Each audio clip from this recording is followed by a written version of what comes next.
100 push-ups in 10 minutes, the epic speed challenge you need to try. The 100 push-ups in 10 minutes challenge is indeed an epic speed challenge that can push your limits and provide a great cardiovascular and muscular endurance workout. Here's how you can approach this challenge. Warm up. Begin with a dynamic warm-up. To prepare your muscles and joints for the intense activity ahead, include exercises like arm circles, shoulder rolls, and light jogging to increase blood flow and loosen up your muscles. Set a timer. Set a timer for 10 minutes. This will be your target time to complete the 100 push-ups. Choose your technique. Decide whether you'll do standard push-ups, modified push-ups on knees, or any other push-up variation that challenges you while maintaining proper form. Pacing.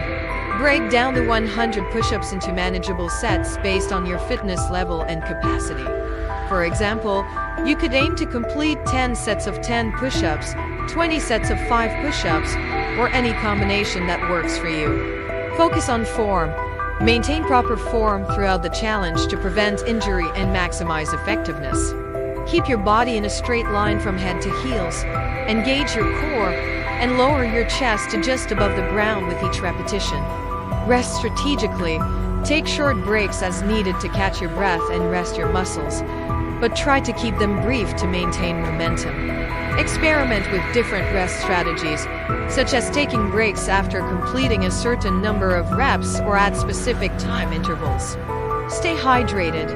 Keep a water bottle nearby and stay hydrated throughout the challenge.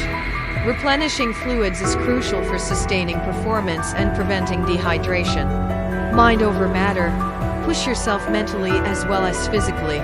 Stay focused and motivated, and don't let fatigue or discomfort derail your efforts. Visualize yourself completing the challenge and stay determined to reach your goal. Cool down. After completing the challenge, take time to cool down with some light stretching to reduce muscle soreness and promote recovery. Track your progress. Record your time and the number of push-ups completed to track your progress over time. Use this information to set new goals and continue challenging yourself. Remember to listen to your body and stop if you experience any pain or discomfort beyond normal fatigue. This challenge is intense, so it's essential to approach it safely and gradually increase intensity as you build strength and endurance.